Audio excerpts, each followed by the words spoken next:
There is a plant that used to grow in nearly every lawn in America. Your grandparents had it. Their parents had it. It was tucked into almost every bag of grass seeds sold in this country, on purpose. And then, in the space of about 10 years, it quietly vanished. Not because it stopped working, because somebody figured out how to sell you what it had been doing, for free, all along. I want to tell you what that plant was, and why the old Amish farmers out in Pennsylvania and Ohio never let go of it. But first, let me say the thing nobody at the garden center ever will. Your lawn does not need that $40 bag. It never really did. The richest, greenest ground in this country has been built over generations on almost nothing. No synthetic fertilizer, no all-night sprinklers, no aching trips back and forth to the trunk of the car. So this is not about working harder. If anything, it is about doing less and letting the soil do the rest. Pull up a chair. Let's talk this through the way two old gardeners do, leaning on the fence between 2 yards. Let me guess how it usually goes. Every spring, you wrestle the heavy bag into the trunk. You spread it, and for about 2 weeks, the grass turns a green so bright you feel like you finally cracked the code. Then it fades. The lawn gets hungry again. So you go back for another bag. If that has been your story, I want you to hear this clearly. It was never your fault. You were following the directions printed right there on the package. The trouble is, that package was never written to make your soil better. It was written to be bought again next month. And that is the quiet part. You cannot patent compost. You cannot bottle the life in good dirt and sell it back to a gardener every single spring. So the things that actually build a lawn, the cheap things, the free things, they simply never got an advertising budget. Nobody hid them away in a vault. The market just had no reason to keep reminding you they were there. It was not always this way, and that is worth remembering. The folks who planted victory gardens through the war, who stretched every dollar through the Depression, who carried a jar of their own soil down to the county extension office to ask a real person what their dirt was missing. They did not feed a bag. They fed the ground. Somewhere in the bright, busy decades that followed, with a shiny new product on every shelf, most of us were gently taught to forget what they already knew. Here is the honest science, the part the bag leaves off. Pour on a heavy dose of synthetic nitrogen, and yes, the grass jumps. But lean on it season after season, with nothing given back to the soil itself, and over the years, you can wear that soil down. You thin its organic matter, you nudge it acidic, you crowd out the tiny living things that were supposed to feed your grass for free. The researchers who study this are careful to say it is not that nitrogen is poison. It is that nitrogen alone, with nothing returned, is a loan you keep paying interest on, year after year. So, if the bag is the trap, what is the way out? It is an idea so old it almost sounds too simple. Feed the soil, not the grass. The Amish did not learn this from a chemistry book. They learned it the way your great-grandparents did, by watching what lasted. They feed the ground with composted manure and fallen leaves. They rest it. They return what they take. And the grass, the garden, the whole green world above, all of it just comes along for the ride. The soil is the factory. The lawn is only the product that rolls off the end. It helps to picture what is actually down there. A single healthy handful of garden soil holds more living creatures than there are people on the whole earth. Bacteria, fungi, the fine white threads that braid themselves around plant roots and trade water and minerals for a little sugar. These are your real garden crew, and they have been working for nothing since long before there was ever a garden center. Every bag of synthetic salt you pour on heavy is, in its own quiet way, a layoff notice to the very workers who were feeding your lawn. Now, before you give your soil a single thing, you need to know whether it can even use it. And there is a test for that you already own. Go find a screwdriver, a plain flat one from the kitchen drawer. Walk out to the lawn and push it straight down into the ground. If it slides in 3 or 4 inches, like the soil is taking an easy breath, you are in good shape. If you have to lean your weight on it, if it stops dead at an inch, your soil is packed too tight. Try it in a few spots because compaction likes to hide. It is always worst by the driveway, the mailbox, the path everyone walks. Here is why it matters. In packed soil, water runs off instead of soaking in. Roots suffocate, and every good thing you add just sits on the surface and washes away with the first hard rain. Loosen that ground first, even with a rented core aerator that pulls little plugs out of the lawn, and suddenly, everything you do next actually has somewhere to go. And what do you feed it with? Nothing you have to buy. A wheelbarrow of finished compost, dark and crumbly and sweet-smelling, raked thin across the lawn in spring. A blanket of shredded autumn leaves, left to break down right where they fall instead of bagged at the curb. These are the same plain amendments the early organic gardeners wrote about back in the 60s and 70s, in the pages of the gardening magazines our parents kept out on the shelf. They were not chasing a trend. They were keeping an older promise. Build the soil, and the soil builds everything else. Let me show you the first free thing, and I promise you are already making it, then paying good money to haul it away. Every time you mow, you make grass clippings, and most of us still bag them up, drag them to the curb, and set them out like trash. My friend, that is a paycheck in the garbage can. Those clippings are almost 4% nitrogen by weight, the very thing in that $40 bag. Leave them right where they fall, and the extension researchers at places like the University of Minnesota have found they can hand back a quarter, and in good conditions, up to 3/4 of your lawn's nitrogen for the entire year. For nothing. Now, I can already hear the old worry, because somebody warned every one of us about it. Won't the clippings pile up and cause thatch? No, they will not. That is one of the most stubborn myths in all of lawn care. Grass clippings are mostly water. They melt back into the soil in a week or two. Thatch comes from the tough stems and runners down below, not from the soft green blades you cut. You were sold a fear, so that you would keep buying a bag. The only trick to doing it well is this. Mow often enough that you are never cutting off a great clumping mass at once, and keep the blade sharp so the clippings are fine enough to settle down between the standing grass and quietly disappear. Mow a tired, foot-tall lawn all in one go, and yes, you will get clumps. Mow a little and often, and you will hardly even see them. And run the numbers because they almost sting. The average homeowner spends $400 to $500 a year feeding the lawn.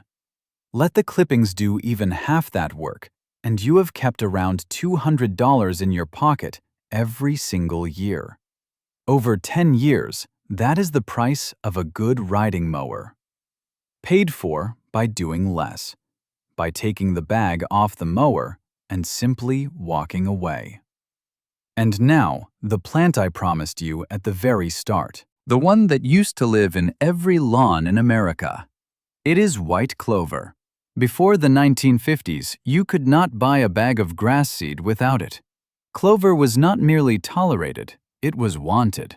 Gardeners had noticed for generations that a lawn with clover in it stayed greener, stood up to drought, and shrugged off pests better than grass standing alone. The agricultural extensions, Penn State, Maryland, Minnesota, still carry it in the record. Clover belonged. Then came the broadleaf weed killers, the ones developed right after the war. They were very good at killing dandelions, but they killed the clover right along with them. And here is the turn that tells you everything. The companies did not change the chemical. They changed the story. They began calling clover a weed, something to be ashamed of, something to spray. A plant that had been prized for centuries was rebranded as a problem almost overnight, simply because the new product happened to kill it. That is not a conspiracy. It sits right there in the extension histories. It is just how a market learns to protect a product. So what did we give up when we gave up clover? More than most people ever knew. Clover roots carry their own tiny partners, bacteria called rhizobium, and together they pull nitrogen straight out of the open air and tuck it down into the soil. A healthy stand of clover can fix 1 to 2 pounds of nitrogen per 1,000 square feet every year. That is about 1 full bag of fertilizer delivered slowly, quietly, for free, season after season. Your lawn making its own food out of thin air. And there is more going on down there than nitrogen. Those clover roots feed the earthworms and the soil life, the same patient workforce we have been talking about all along. So it is not only fertilizing the lawn, it is rebuilding the very ground the lawn stands on. It gives back more above the soil too. It holds its green when the grass goes brown because its roots reach deeper for water. It quietly shrugs off the dog's favorite corner. And those small white flowers feed the bees, the honeybees, and the native bees both, at a time of year when they need every bloom they can find.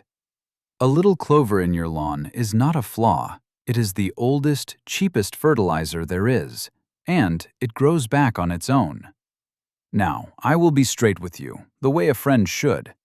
An all-clover lawn is not what the research recommends. Mixed into your grass is where it truly shines. A handful of seed, scattered in spring or fall, and you have hired yourself a worker who never once sends a bill. Now, I have gathered all of this onto a single page. The screwdriver test, the clover, the short list of what to skip, and an honest year-by-year picture of what to expect as your soil comes back to life. It is the kind of thing you can tape inside the shed door and glance at every spring. Point your phone at the code on the screen and it is yours. No charge, nothing to sign up for. Then stay right here with me, because the next part is about 2 small adjustments, the mower and the hose, that do more for a tired, struggling lawn than anything you can ever pour out of a jug. And most good folks have both of them backward. Let's start with the mower, because this one costs you nothing at all. Raise the deck. Set it to cut at about 3 inches, maybe 3.5 in the heat of high summer. I know the instinct. Cut it short so you do not have to mow again so soon. But that short cut is quietly starving your lawn. Here is the why, and it is a genuinely beautiful piece of nature. There is a direct relationship between how tall you let the blades grow and how deep the roots reach down. Cut high, and the roots chase deep. The folks at Michigan State have measured bluegrass holding its roots 6 to 8 inches down when it is mowed tall and watered properly. Scalp it short, and those same roots shrink back to 2 or 3 inches, clinging to the surface. Taller grass also throws a shadow across the soil. It keeps the ground cool, it holds the moisture in, and it shades out the weed seeds that need bare sunlight to sprout. One turn of the mower deck and you have fed the roots, cooled the soil, and started smothering weeds all at once. The one rule that goes with it: never take off more than 1/3 of the blade in a single mowing. Cut too much at once and the grass goes into shock, pulling energy up out of the roots just to recover. Mow a little more often, take a little less each time, and keep the blade sharp so it slices clean instead of tearing. Now the hose. And this is where I watch the most good people go wrong. Stop watering a little bit every single day. I know it feels like the caring thing to do. It is actually the opposite. When the water only ever wets the top inch, the roots have no reason on earth to go searching deeper. They stay shallow and needy, and the first day you skip, the lawn wilts. Instead, water deep and water seldom. Soak the ground 6 to 8 inches down, then leave it be for several days. The roots will dive after that moisture, and a deep-rooted lawn is a lawn that carries itself through a dry August without you standing out there every evening, hose in hand. How much is enough? Here is the old trick. Set an empty tuna can out on the grass while the sprinkler runs. When it fills to about an inch, you have given the lawn a deep drink. Do that once, maybe twice a week, early in the morning, so the blades dry by noon and the fungus never gets its foothold. And think about what you have just bought yourself. Deeper roots mean fewer evenings tied to the hose. That is a gift to your back and your knees, every bit as much as it is a gift to your lawn. Now I want to do something most lawn videos will never do. I want to tell you about 2 popular tricks that simply do not work the way the internet promises. Because the honest answer is worth far more to you than another little miracle that fizzles. You have probably seen the molasses trick. Mix blackstrap molasses into water, spray it on the lawn, feed the soil. I tried it too, years back, wanting it to be true. Here is the straight story. Dr. Linda Chalker Scott, the extension horticulturist at Washington State University, who has spent her whole career separating garden folklore from what the evidence actually shows, looked hard at this one. Yes, the soil microbes will nibble at the sugar, but there is no good evidence that spraying molasses feeds your lawn or builds your soil the way the claims insist. It is a snack for the microbes. It is not a meal for your grass. Save the molasses for the gingerbread. And then the dandelion.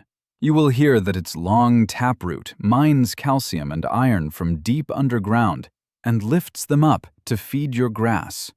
It is a lovely idea, and the old-timers truly believed it. But when researchers actually went and looked, the evidence came up thin.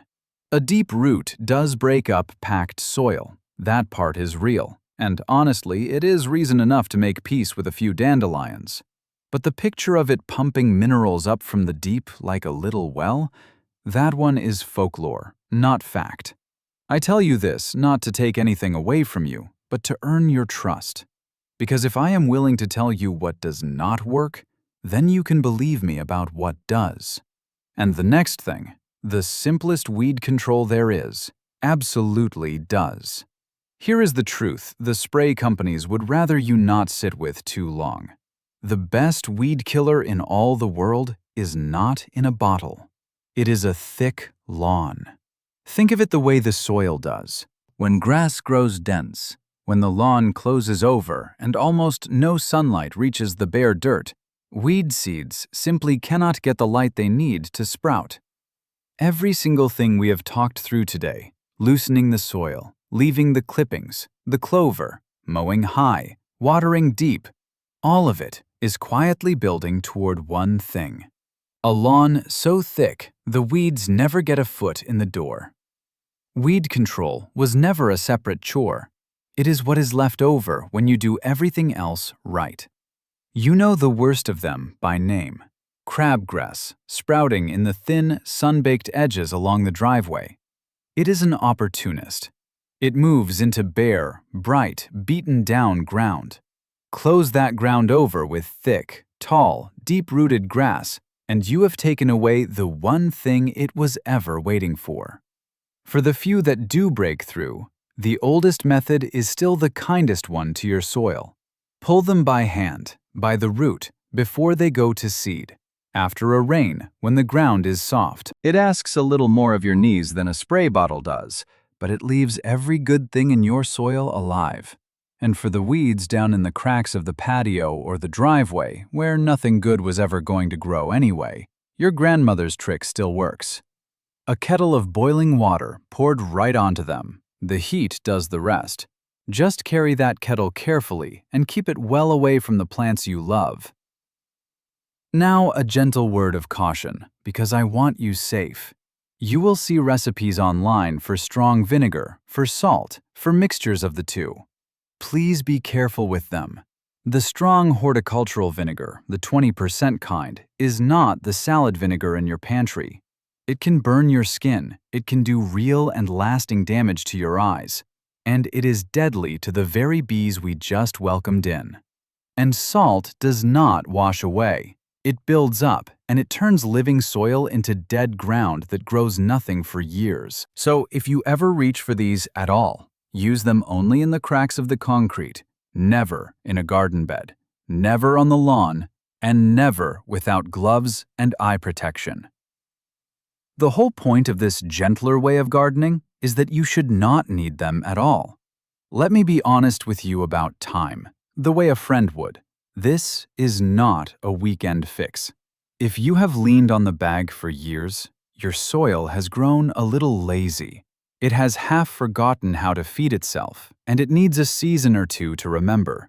In that first year, mostly you are just changing habits.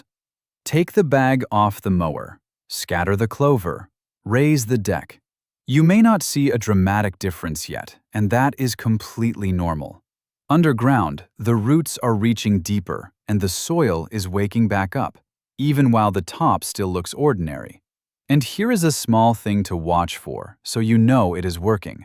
Some morning that first summer, kneel down and look at the soil right at the edge of the lawn. If it is darker, softer, a little more crumbly than the packed dirt you started with, if a worm or two turns up where there were none before, that is the whole story right there.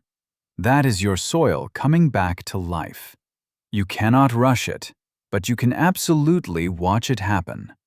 By the second year, you will start to feel it. The lawn holds its green a little longer into the dry spell. The clover knits itself in. You reach for the hose less and less. And by the third year, you will have something the bag could never sell you. A lawn that mostly takes care of itself. Rooted deep, fed from below, alive. The Amish did not build their soil in a single weekend. Neither will you. But it begins the very day you stop wearing it down. I told you at the very start about a plant that used to hum with bees in every yard in America. The lawn I picture when I say that was my father's. Small, a little crooked, never once a showpiece. But on a summer evening, it was loud with bees, because he never did get around to spraying the clover out of it. For years, I thought that was just him being behind the times. It took me far too long to understand that he was not behind at all.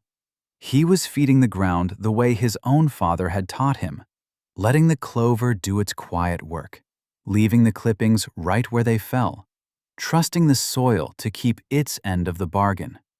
He was never feeding the grass. He was feeding the living thing underneath it. And it fed him back, every single year, for nothing at all. That is the kind of gardening we so very nearly forgot. The free kind, the patient kind, the kind that was never for sale, which is exactly why it slipped out of the seed bags and right out of our memory. If that is the kind of gardener you come from, or the kind you would quietly like to grow into, then you already belong here. Subscribe, and let's keep tending the old, honest way. Together, the way two neighbors do, one season at a time.